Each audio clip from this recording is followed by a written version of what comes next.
Welcome to Barn Banter, the podcast by Horse Illustrated. Each month, we bring guests to educate, entertain, or inspire you as you pursue the horsey lifestyle, plus an adoptable horse with a unique story.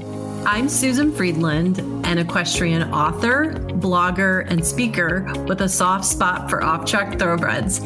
You can find me at my blog, saddleseekshorse.com, or on Facebook or Instagram at saddleseekshorse. And I'm Holly Kakamis, editor-in-chief of Horse Illustrated and Young Rider magazines. You can find us at horseillustrated.com, youngrider.com, and Horse Illustrated and Young Rider on Instagram and Facebook. Holly, I realize that we've been friends for quite a while and podcasting together for, I think, almost a year. And there's one kind of personal fact about you that I don't even know. Are you a coffee drinker? I am. Yes, it's true. I am. I love my coffee. That's cool. So are you a morning coffee drinker or any time of day coffee drinker? I'm a strictly 1 cup in the morning person. Although yesterday I was at Target and broke down and got a PSL at the Starbucks counter because they know how to really rope you in. You've got your Target cart. They've got the Starbucks in the store. It smells so good. You walk right by it at the beginning. They have cup holders. It's wonderful. So, yeah. Well, this is very tangential and has nothing to do with horses. But since you were talking about your PSL, I had breakfast this morning and I ordered French toast, which I usually try to eat pretty healthy. And French toast, I realize, is not that healthy. But I was getting your basic French toast. And then I somehow turned and saw on the chalkboard of specials pumpkin bread French toast, and I leaped out of the booth and ran over to the waitress, flagged her down, and was like, "Hey, is it too late to change that to?" So I'm a fan of the pumpkin, but well, I like it. I would have done the same. I'm finishing a coffee. Yeah, okay, it was good, and then there were 3 pieces, so I have 1 left for tomorrow or a little snack later today. But it is afternoon as we record this, and I am finishing up a Nespresso, and it is a maple pecan. By the way, we're not sponsored by Nespresso, but that sure would be nice. Someday, hopefully. Yeah, so maple pecan, and it made me think about our guest that we are going to be interviewing in a little bit here. And Jean I will Abernethy. let you get to that, but I just got to chime in too. I also have an espresso, but I'm not a flavored coffee girl. I just get the plain old level 7. It's very good, but yes, tell level us 7? about. Okay, I'll have to try that one. I think it's out of 11, which is a very weird scale, but of that dark is a weird scale. Yeah. So, cool. Anyway. Well, so just to show you my dedication to Nespresso and to horses, 2 weeks ago, I was at the Retired Racehorse Project in Lexington. Lucky, fun. And yeah, it was so cool. And I traveled with my Nespresso machine.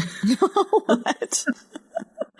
Well, because, the coffee in your hotel room is, it's okay. That's true. And, I think in Europe, they have Nespresso in some of the hotels with they drink very small coffees in Europe. Oh. Little tiny, tiny pods. But yeah, they're more into the Keurig machine, which, hey, if they want to sponsor us, that's fine too. However, it is not strong coffee and I do not get as much out of a Keurig pod. So there you have it. But I think according to our notes, we're supposed to talk about spooking. Oh, we just came out of spooky season. We got so excited about coffee. I know. Well, they go well together. So I didn't have a spook yesterday. I prevented a spook because the farm where I keep night, there is a huge cornfield next to us, and it was the time to. I don't even know the technical term, and I should because my roots, I have farming in my family background. But when they take down the corn, and so I led Knight out of the stall, I can't remember. And he's looking, and so it wasn't just whatever machine. I don't know if it's a combine. I should know, that they used, but there was also like a semi and then also some kind of large truck, and it was in the distance, but his head was so high looking at it. And I'm like, you know what? We're just going to go the other direction. My real plan was to do a property loop because it was such a beautiful day, Sunday afternoon, but I opted to ride around in the outdoor arena. But, as far as spooks, he didn't spook. Knight's not really a spooker. But I will say I was riding by myself way at the edge of the property last year, and there's kind of a wooded edge along the cross-country course. And mind you, I was not schooling cross-country or anything. I don't do that. But I like the hills and going up and down and, the terrain. He whipped around, and I realized there was a deer. White-tailed deer. And I don't know if he ever saw deer when he lived in California, because I don't feel like there are really deer where I was boarding him at the time. It's not. No. So, and he did in California one time we were on a fox hunt, and it was like Hitchcock's The Birds. And I'm exaggerating a bit, but there were probably a couple dozen birds. I don't know what kind they were, but they flew up out of a field really fast, and he kind of wheeled around in that. Yeah. So what about you? What kind of spooks have you endured in your riding career? I've been pretty lucky with that. The mare I ride right now, she's an Arabian redhead mare, but she's great. They told me she's very spooky, and that's her only flaw. And I just think she's kind of funny. She'll spook at more like trees, leaves, tree trunks, bark, not like flapping tarps and sandbags and the things that the other horses spook at, which is just funny to me. But she's not naughty. She just kind of like stops and looks and then keeps going. But compared to my Appaloosa Jester, love him to death. One of the best horses I've ever sat on, but he was so scared of everything, and you never knew it was coming. Like, you'd just be walking along. You didn't know what leaf 100 feet away he was going to suddenly focus on.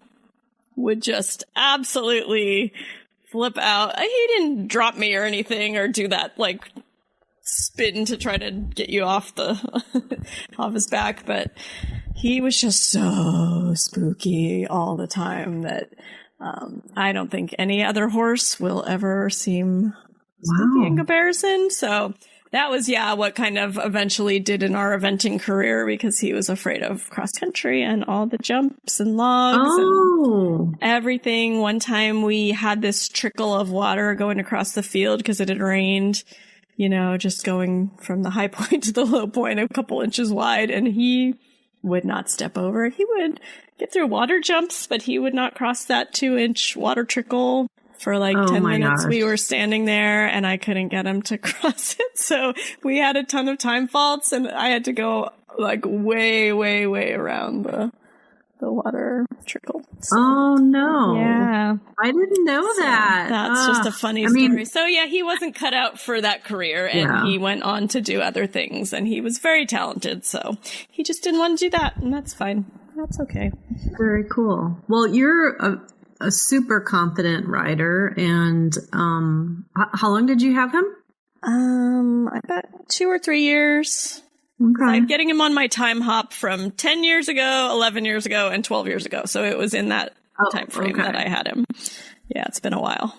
Well, my previous horse tonight that I had for 16 years was spooky, and I'm just so thrilled that Knight is not spooky, because when you were saying all that, and that would be a hard thing. Like, how do you know when you're trying a horse? You know what I mean? Typically, horse shopping, if you only have a chance to ride it once or twice, it's going to be in the most ideal circumstances. Mm-hmm. So, you're not at a show. You're not on a trail ride. You're in the ring that they ride every day. So it's tough for sure. This is a fun story, and you can relate because you know the farm that this happened at. So when I first got Knight 10 years ago, I remember there was a Sunday afternoon I was riding alone. There were people at the barn, but I was the only one in the we only had outdoor arenas in Orange County, and there was some smoke on a nearby hill, because, there's fire country and fire season. And a helicopter swooped over us, and I remember seeing it was so loud, and I only had night maybe a month or two, maybe not even that long. I wrote a blog post about it, but my heart was just thundering in my chest because I was like, I'm going to die. He's going to spin. He's going to do something. I'm going to die. And it flew so close. I mean, it felt like it was maybe 100 feet, maybe 200 feet. He didn't do anything. I was all braced and like panicked, and he didn't do anything. And I remember I kept riding, and then I called my sister who was in, Illinois. I'm in California, and I'm like, oh my gosh, my new horse, the helicopter came, and he didn't spook. And she said, do you think he's deaf? Which I know he's not deaf. I mean, it occurred to me that I don't know. But yesterday I was getting ready to do some of his little stretches after we ride, and he was eating alfalfa in his stall, and I took a carrot and I snapped it, and he whipped his head up and was looking at me with his ears forward and oh, carrot. So he's clearly not deaf. Selective hearing. He can hear when he wants to, and it's a carrot. That's good. Exactly. Oh, he's a good boy though. He is a good boy. He misses you. But we probably should get on to our show. Okay. And I did want to say a little bit about our lovely guest, Jean Abernethy, who is the creator of Fergus the horse. She is just witty and warm, and we're going to have so much fun talking to her. And she might even share with us some stories of spooks that she's encountered. She does some, I don't want to say extreme riding, but a lot of trail riding in pristine country in Canada. And what do we have after Jean? So we will also be profiling our adoptable horse of the month, and this one is going to be at Equine Affair, Massachusetts later this month for you to visit. So there's going to be an ASPCA right horse adoption barn at Equine Affair where you can meet a bunch of cute horses. And I believe they had their adoption barn at the Thoroughbred Makeover too. So I love this idea of bringing the horses to where people are. And their little motto, which I think is so cute, is take a look, take a ride, take one home. So I'm not sure if they will be able to have test riding there. I think they will. They did at the Thoroughbred Makeover. You could test ride the horses on the site. So these are horses from all over, probably more the Northeast for the Equine Affair Mass. But so they will be bringing them from several different barns. Yes, and Susan will be there. You can meet say hi to Susan. Go horse. Say hi to some take a selfie. Adoptables. And so we will be profiling one of those at the end of the podcast. But yeah, so what will you be doing at Equine Affair? Do you have a booth or? Yeah, well, I will be with the Taborton Equine Books booth again. And if listeners want to come by and swing by, I will have a little something fun, perhaps in sticker form, that I could give them.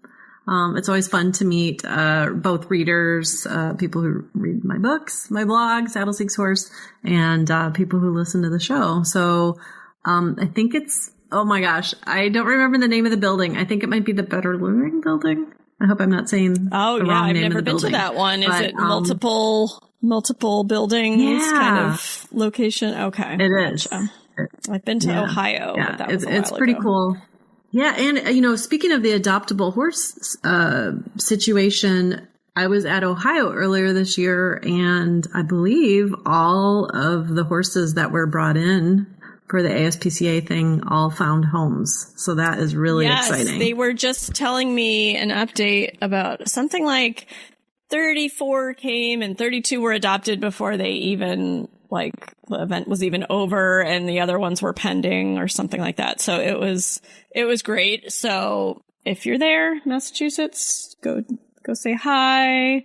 It's kind of like when you happen across the PetSmart kittens and you're not looking for a kitten, but then you see it and you have to take it home. So, but I think it's great. So yeah, we will tell you about one of those later in the show.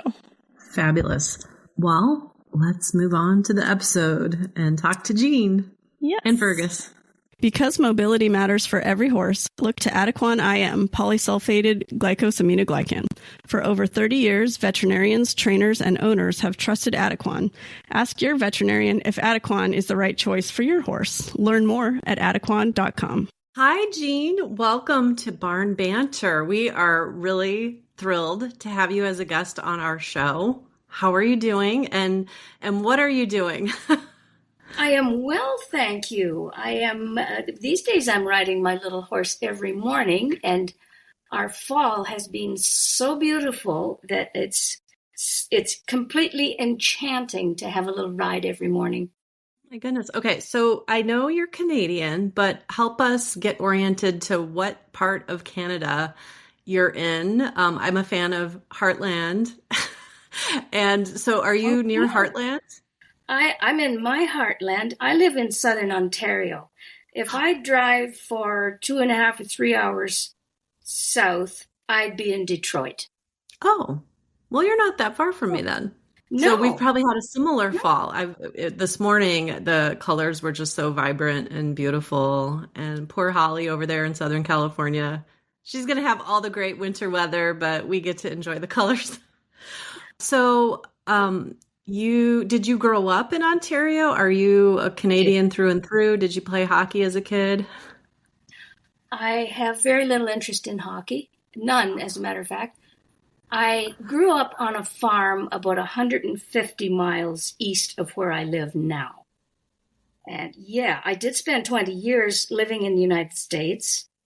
But yeah, I'm a homebred Canadian, 5th generation. Grew up a farm kid, riding on a pony, and that's how I began, yes.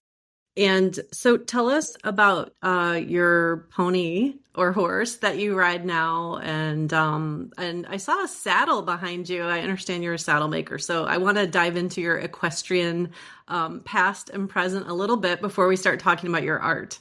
Of course. I don't know why, but saddles have always been my other passion besides horses. And ultimately, I grew up in a very creative family, so if you wanted something, you built it, and if you didn't know how to build it, you would figure out or find somebody to teach you how to build it.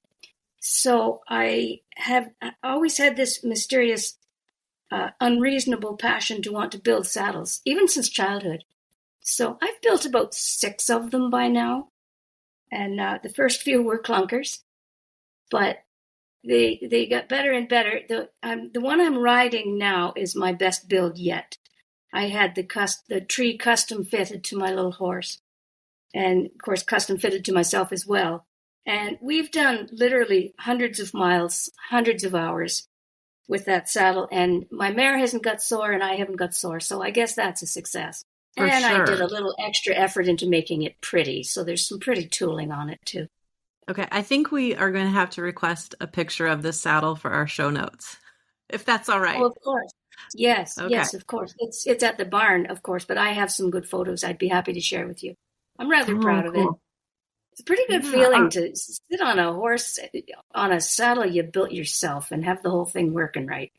Well, this is very appealing to me, Jean, because I have a hard to fit thoroughbred with high withers, and I've been through the ringer with saddle fitting and trying to get some. It never occurred to me, although I am not handy at all, and so I think it would be a disaster if I tried to build my own saddle. But I'm glad that you have that other passion, because that's just super cool. It makes you even cooler. It's a lot of fun. I always have worked with my hands. So it's a nice 3-dimensional release from most of my work is 2D. So it's nice to actually build a 3-dimensional thing. It's a real rush, as a matter of fact. And then you have a mare, right? Yes. Yes. Okay. My We little want to hear mare about her. She is so pretty. I just stare at her and I say, how did you get in my life? You are so beautiful.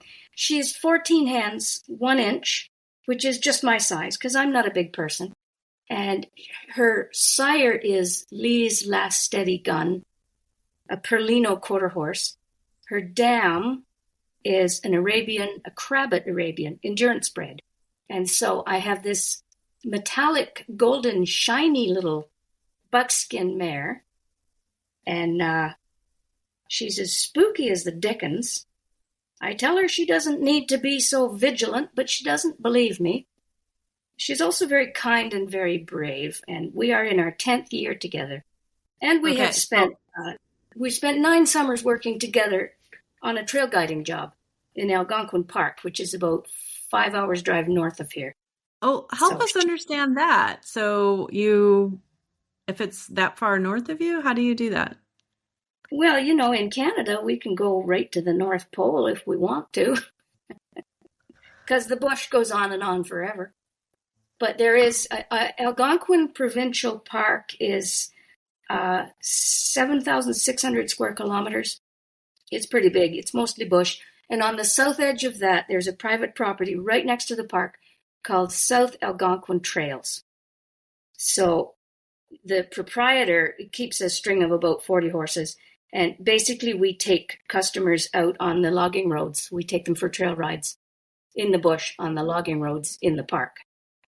So that's a lot of fun. And they get on horses. Some of them, they're right up out of Toronto. A lot of them have never been on horses. So at times, it's a lot of babysitting. And of course, the people that get on the horses have no idea how precarious this all is. So I tell you what, we make some stories up there. And they'll get on and say, are we going to see some wildlife? And my gut reaction is, oh, please, God, no. Because I've seen moose up there and I've seen bear up there, and that's not a problem, but spooking horses is a problem when your people can't ride. So, yeah, we've made some stories up there. Oh my gosh. Okay. I do want to ask you about Fergus, but I'm kind of obsessed with this idea. Holly, we need to meet up with Jean and go on a trail ride that she leads. I agree. And I know, Jean, you always tell me like you're going to be out in the bush the month of, I think it's August usually every year, so that you're not available. And I didn't realize this was what you were doing up there. So now I'm glad to know. Yeah, well, this is what I'm doing. I've got a dinky little horse trailer, and I haul my little horse up there for the month, and I have access to a cabin on the property, so I have a place to sleep. And, of course, there's a whole crew of people. I call them all kids because I'm the oldest one up there. And they're a great bunch. I've spent 9 seasons there. No, I've spent 10 seasons. My horse has spent 9 seasons up there. I used to work July and August, which was exhausting. And at the age I'm at now, I don't want to work that hard anymore because by Labor Day, I'm spent. And July's flies are hideous, so I don't really want to be there in July anymore. And the flies dissipate in August, so that's my favorite time to be up there. I spent all of August up there. Okay, so if Holly and I want to join you, what airport would we go to? Or is it just really a matter of like a long drive? Where are you, Susan? Well, I'm outside Chicago, so getting to Toronto is easy. Yeah, you'd want to fly into Toronto. Or there's an airport right at Waterloo, which is closer. You could come to Waterloo Airport. Okay. And then you'd have to drive. Maybe some of our listeners will want to join us. We've got a year. We got a year to plan this all. Okay, so again, before we get to Fergus, so I have to ask, I've never seen a moose in the wild. It sounds like you have, and you have on horseback. What is that like? Because my horse spooks at a white-tailed deer. I can't imagine seeing a moose. You don't want to see a moose in the woods. The first time I saw a moose, I had to put a little girl back on her horse. Oh my goodness, that was not a good day. I had to write a song about that. I could send you the song lyric. Yes, we would love that. Oh my Lord. I was riding my own little mare, and I was ponying another mare with a little 7-year-old girl, and her family was strung out behind that. Well, all of a sudden, I hear sticks crashing, and the 2 horses I had in my hands lost it completely and started to spin around. And I looked up and I saw the back end of a moose going into the trees. It's the first time I had ever seen a moose. My God, those things are tall. And I shouted, "There's a moose out there." And just the way the trees were, nobody saw the moose but me and my 2 horses. I don't think the little girl even saw it. And all I saw was the back end. Anyway, the horses freaked out and the little girl flopped off and started to cry. So now I got 2 horses, which I had to get away from her so they wouldn't step on her. And then I had to get off and get the horses calmed down. And then I had to figure out if the little girl was hurt. Thank heavens she wasn't, but she was pretty scared. The others were just sitting on their horses waiting. There was nothing they could do. Anyway, the little girl wasn't hurt, so I gave her a hug, and she couldn't walk home. We were too far out for her to walk back, so I had to get her back on. So I had to get her quiet and get her back on her horse, and it took me about 15 minutes to put that all back together. And we got home, but I kind of don't want to do that again. Oh, that's amazing. It sounds like some of these adventures you have, doing the trails, could translate into good comic strip ideas, or maybe even a full book. I don't know. But what was the other thing you were going to mention, Jean? There was another time. That was one of 2 times I saw a moose. The other time I saw a moose, I had a mother and 2 daughters behind me. And it was perfect because the moose was far enough away that the horses didn't freak out. Everybody got a good look at it and nothing happened. So that was perfect. That's the way you want to see a moose. Yeah. Wow. That is so cool. You never know. Every encounter is different. You just never know what's going to happen out there. That's really cool. Well, let's talk about Fergus. What inspired you to create this funny horse? And I know you and Fergus have been a thing for a while, and I believe that it didn't start out as books. It was like a comic strip that was kind of a recurring theme. So maybe for those of us who aren't familiar, which I'm sure won't be that many people, you could tell us about the genesis of Fergus. Of course. I drew comical pictures for years since childhood because the people around me liked to laugh. And so I would draw pictures that were funny and naturally drew horses that were funny. And I cartooned I think my very first cartoon was published in 1981. And I published cartoons for 15 years or so, horse periodicals here, there, and everywhere. Mm-hmm. And people would ask, because I'd always make those big goofy eyes, people would ask me, what's your horse's name? Well, I was just drawing generic horses. I didn't want to pinpoint into or get pigeonholed into a breed or a discipline. I wanted to keep it generic. So I did. And people would ask, what's your horse's name? And I heard that question often enough that I wondered, should I bite the bullet and make a character with a name? So I did. And Fergus was invented about 2000. It was 2000. And it took a while to establish a look and a color and a shape and that. So I made Fergus and I gave him a name and started to make a few comics. And the rest is history. Monty and Pat Roberts published it a little bit in their Join Up Journal, which they published for a while. I did coloring books. I did a coloring book featuring Fergus for Seminole Feeds out of Florida. A few periodicals here and there. Then a friend of mine said, could you make a newspaper or comic strip? So when you're a freelancer, often you say yes, and then you figure out how you're going to do that. So I found a newspaper and got the dimensions of the comics and figured out how to tell those little brief stories with a punchline. And that was in the Ocala Star Banner on their pets page for about 2 years. And then they phoned me one day and said they didn't want to do that anymore. So I said, okay, what do you say to that? Anyway, at that time I was drawing. They were black and white, of course. I was drawing on paper with pens and brushes. And by the time the Ocala Star Banner dropped the little cartoon, I had a pile of cartoons then. And it was about that point I was starting to learn how to use computer graphics programs. So I would scan in these cartoons and color them. And then that's when I started putting them out on Facebook. I learned to use Facebook in 2012. So I had a head start on a repertoire of cartoons and I colored them and put them out on Facebook as if they were brand new. and I was making new ones as well as coloring the old ones. And I started that in 2012. By 2014, I had 300,000 followers on Facebook. So I thought, well, I guess I'm doing something right. Yeah, it zoomed around the world. It was great fun. And then I think it got up to 317,000.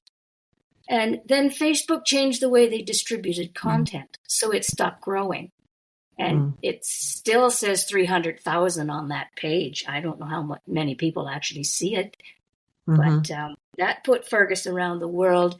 And at that point, with an audience like that, it wasn't hard to attract a book publisher. So I made a proposal, a prospectus, if you will, and I submitted it to 4 publishers that were, 3 of them were equine-based publishers. And, often the story is you send things to a publisher and then you wait. And some people get rejected for months and for years. Well, Trafalgar Square Books emailed me within 4 hours of receiving my prospectus. And, of course, I knew they were a class act because I seen their books. So we were away to the races then, so to speak. I signed on and we put our first book together, which is The Essential Fergus the Horse.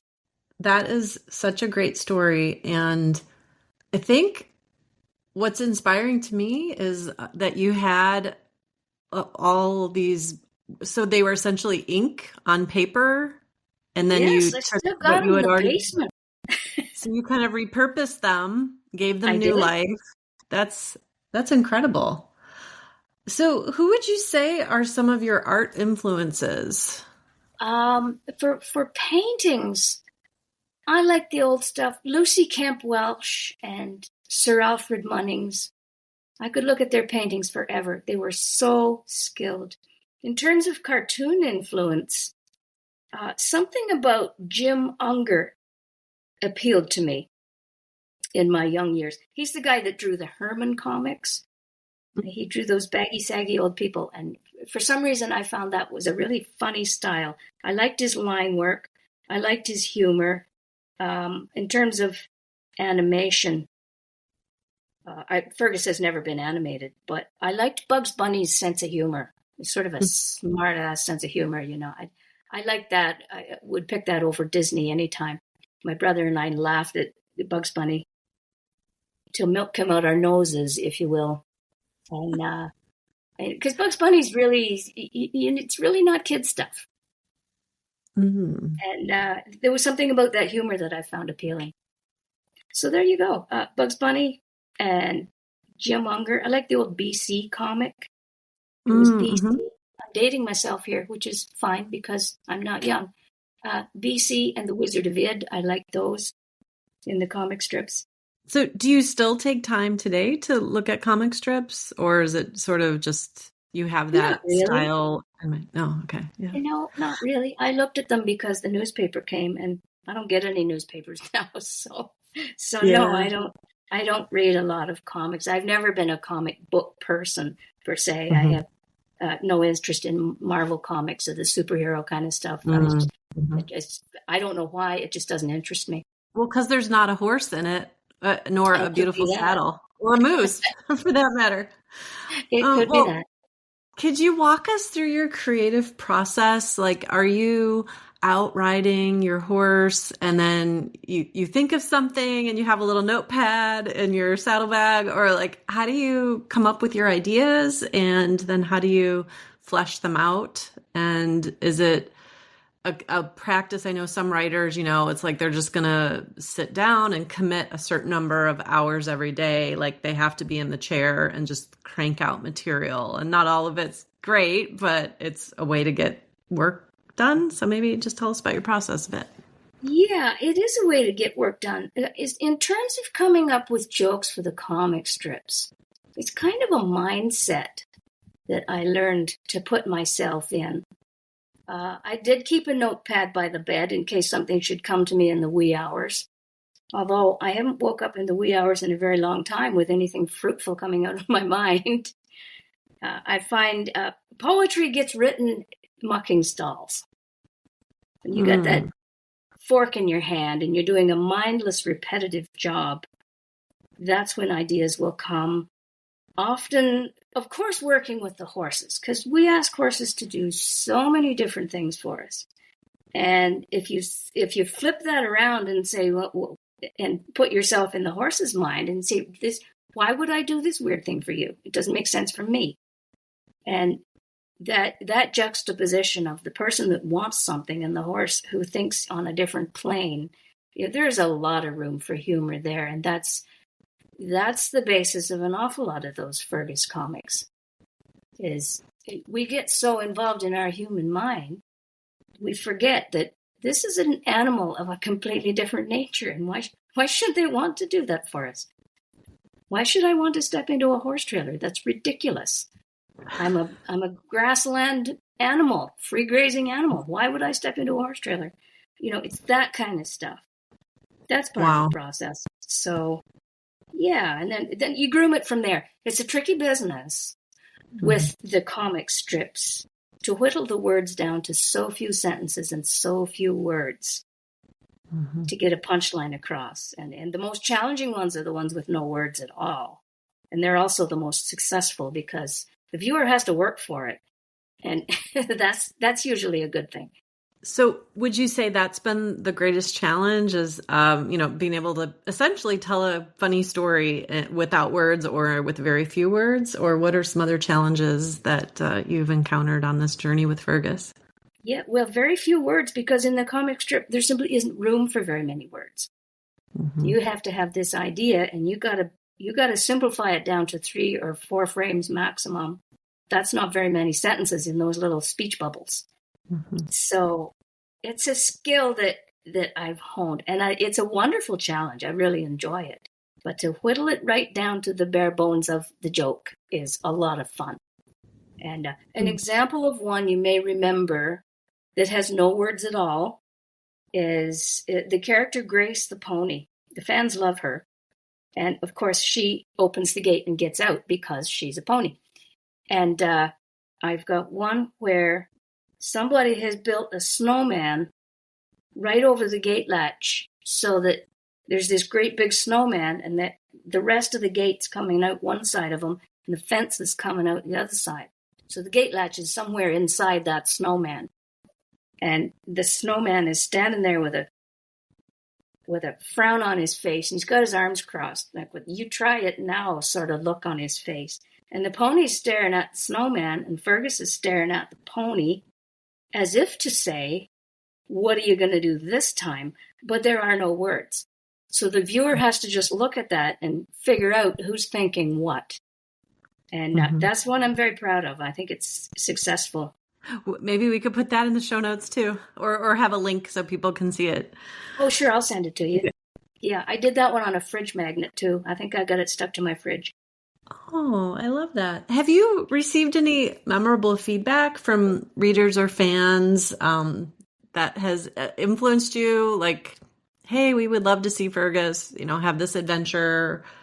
Oh, yes. Yes. I think one of the compliments I receive most often, and it's always flattering, is people will come across Facebook in the comments and say, Fergus is just like my horse. And I couldn't be paid a higher compliment because that's the whole point. Really, that's the whole point of it. I have occasionally received letters from children, and that really touches my heart. I got a letter back in July from 2 little girls. Oh, I don't know where they were. Might have been Texas. I forget. And they drew pictures because they had the Fergus books, and they drew pictures of the illustrations.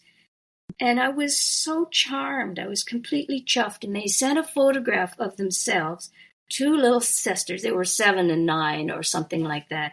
And they had Fergus books in their hands, and they had their pony named Valentine standing beside them. And I was almost moved to tears. I was so charmed that these little girls would enjoy Fergus that much. And there's the one illustration in that Fergus and the Greener Grass, where Fergus had no place to land, and there's a ridiculous stone wall that's perched right on the edge of a cliff, and there's an airplane propeller stuck stuck right there under the stone wall.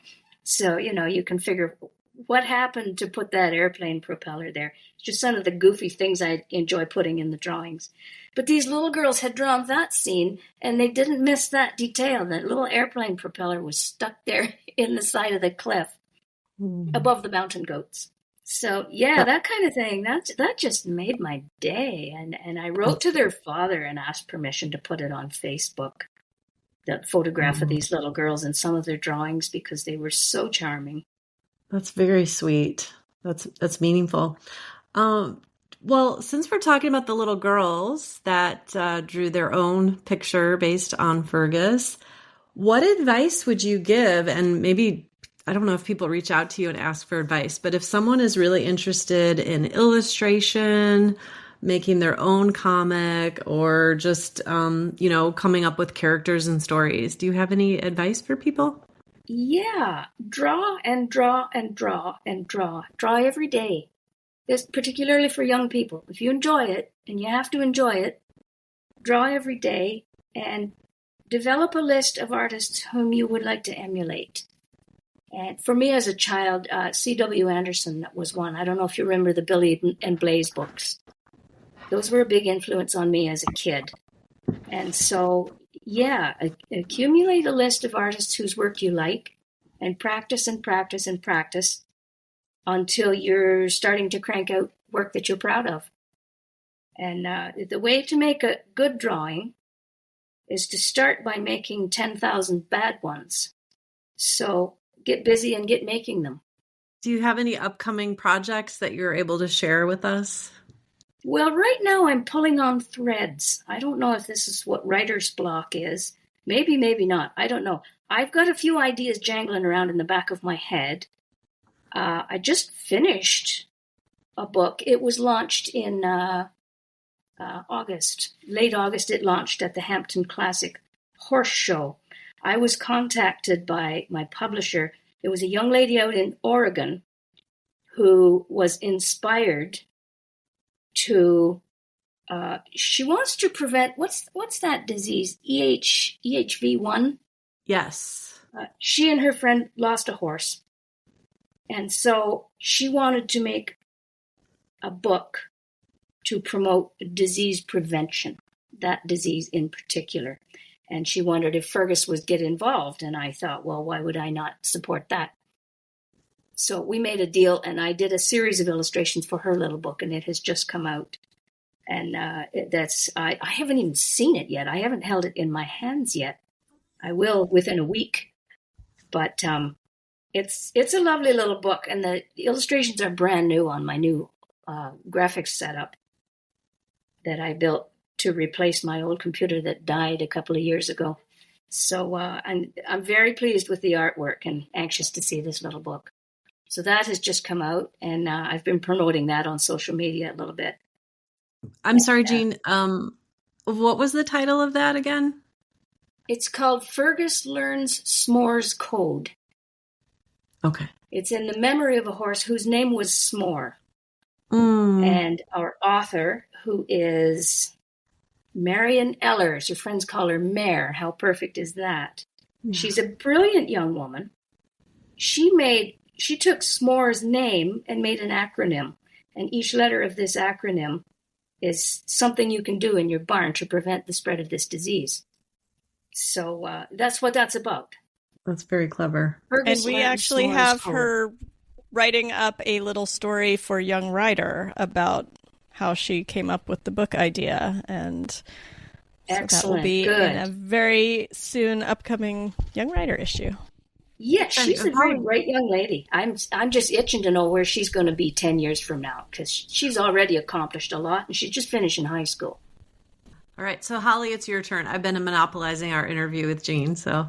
Oh, well, first of all, speaking of Young Writer, Jean, can you tell everyone a little bit about the Young Writer in every issue for 2025, what you will be doing to kind of help educate and entertain the readers. Yes, and I'm so grateful for this opportunity, Holly. Thank you for that. This is something that's been jangling in my head for a while, and every time I groom my horse, as a matter of fact, and I think it's curious. I am a mother, and I have been around kids, but I don't seem to have much patience for teaching kids, and I've decided this is the way I can probably teach kids better than any other way, is have Fergus do it. So thank you, Holly. There will be a full-color, full-page in every issue of Young Rider called Notes from Fergus. And our first one is Dear Kid Who is Tightening My Girth. Dear Kid Tightening My Girth. And just little tips on how you can do that better, or bring a child's attention to, you might be causing this horse pain that you were not aware of. And a lot of these are mistakes I made myself when I was a kid. And I've learned to do better. So this is what we're doing. The next one will be about grooming. There will be 6 in all. I forget all of the subjects, but I have them all written down somewhere. And so look for that in every issue of Young Rider. Fergus is going to be there telling the kid how it feels. Yes, and hopefully introducing some new readers to Fergus, because, we all have seen Fergus for years and love him, but, the younger generation, they may not know him. And speaking of that, what is the name of your most recent book? I think it was something like, It's Been 20 Years, Fergus, and You're Still Spooking at That Thing. I just love the name of it because it's so funny. Yes. Just so people can pick up the latest work. Is that the right title? That is the most recent book. Yes, Fergus was, that was his 20th anniversary, was in 2020. Unfortunately, it launched just as COVID closed down on us. So I couldn't travel around. All the promotion had to be online.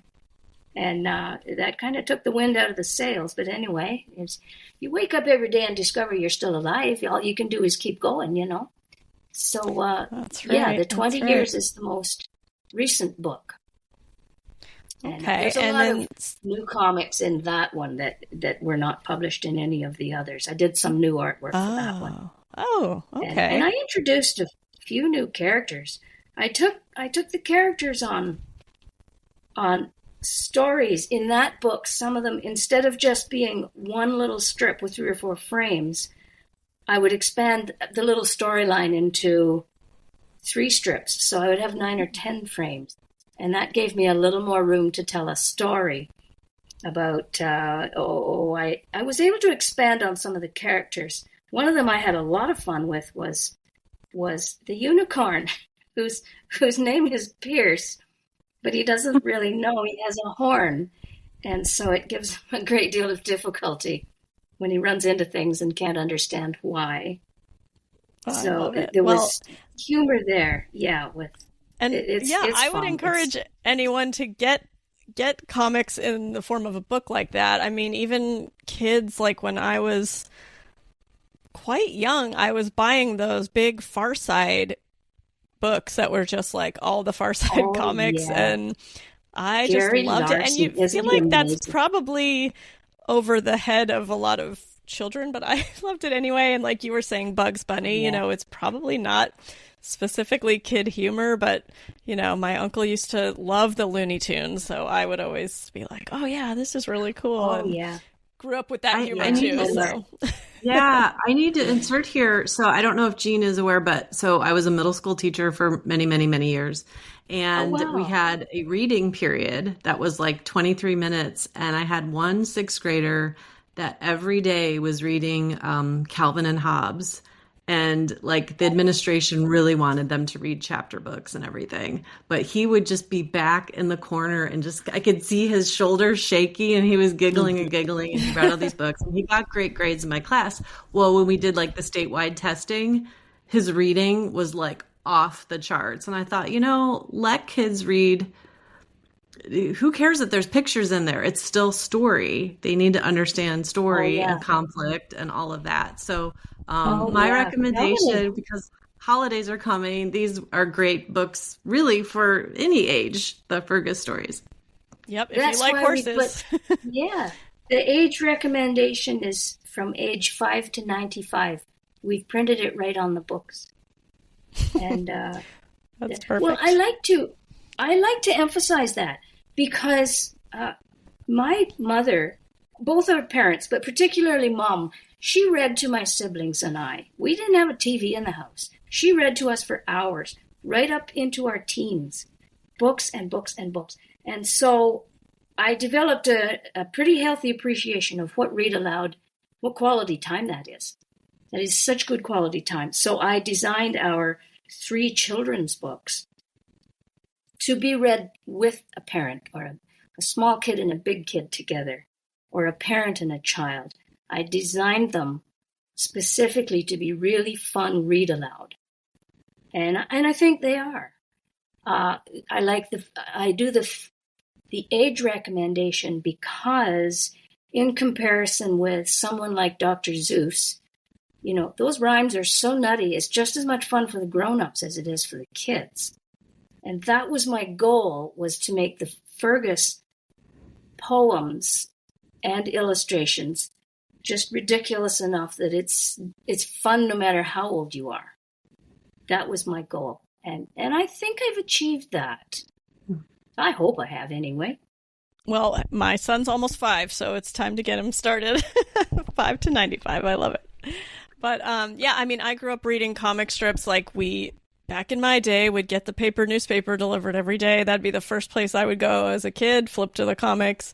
I had all my favorites. So I just love that medium of, you know, telling a story. And it's, you know, it's just very interesting because you have the visuals. So I'm all about it. If I get a newspaper to this day, you know, much older than a child, but I still flip to see if there's comics in there. So I love it. And I hope everyone listening will check out Fergus. Can you tell us where they can find your work? All of the book titles are available on Amazon. They are published by Trafalgar Square Books. You can go into Trafalgar Square Books' website and dig them out there. If you want to buy directly from the publisher and avoid Amazon, that's one way to do it. You can search Fergus the Horse on Google, and you will pull up something. There's a lot of stuff hanging out there that I have no control over. And Fergus the Horse is on Facebook, and Fergus the Horse is on Instagram. So if you search on Facebook and Instagram, you'll find him there and his pals. Comic relief is important. Is another thing that will come through often that I find very, very touching is I'll get a message that says something like, "I've been going through a really rough time lately. Thanks for the laugh." And oh my goodness, that touches a nerve. And that's the first time I received that, I started to realize Fergus is bigger than me. And that was a neat feeling, to think that I'm helping people that way. It's very humbling. Yeah, absolutely. Well, we appreciate everything you do, and thank you for bringing Fergus into our lives and to the new readers of Young Rider this coming year. So we appreciate that, and thank you for your time today joining us. It is my pleasure. Thanks for the opportunity. I'm really looking forward to creating more Fergus for you, Holly. For special rates on Horse Illustrated and Young Rider magazine subscriptions just for our podcast listeners, visit horseillustrated.com/barnbanter. So joining us today to talk about adoptable horses, we have Christine Devanche from Horses Haven, and that is in Howell, Michigan. So thank you so much for joining us today, Christine. Well, thank you for having me, Holly. And today we're going to focus on Atticus, but you have a few going to Equine Affair this year. But it looks like Atticus here is a 6-year-old quarter horse. Can you tell us a little more about him? A couple years ago, as a young horse that had been unhandled, and for an unhandled young horse, he was the opposite of what we usually see. He was like a puppy dog, little unsafe in that way because that's a pretty big puppy dog, but always has had this joyous, expressive love of people. We adopted him for about a year, and that adopter reached out to us and said that he was not maintaining his soundness that he had been when we adopted him. So we brought him back, and we have done a lot of veterinary efforts to see if we could bring him back to a consistent rideable status, which we have not been able to. So he is not rideable. However, he makes the most amazing companion by his exuberant personality. And he looks very cute and quarter horsey. You know, not to be inappropriate, but we always say, if you like your junk in your trunk and your quarter horse, Atticus is the one. Yes, and I know people like that quarter horse look, and it looks like from the picture I'm seeing that he's got it, and he's very cute chestnut with a blaze, very stylish with his chrome there, very cute. So the limitations are going to be companion only, and does he need any maintenance? Companion only. At this point, he is pasture sound with zero maintenance. We did inject his hocks and do some different things to see if we could get that good, solid, sustained soundness. And since we couldn't, we have not given him anything. He's happy. He's comfortable out in the pasture. I don't know that, you know, if he's asked a little bit more, has a busy lifestyle as a companion, the future may look like an equiax for him at some point. But as of now, we haven't seen any need for that.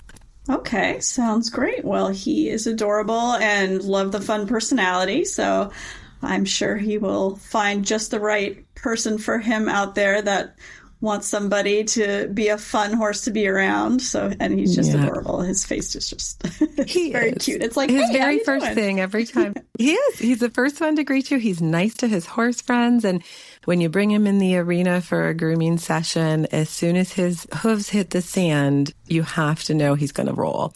Oh. And when he rolls, he lays down and looks at you and sighs. He's like, "Oh, thank you."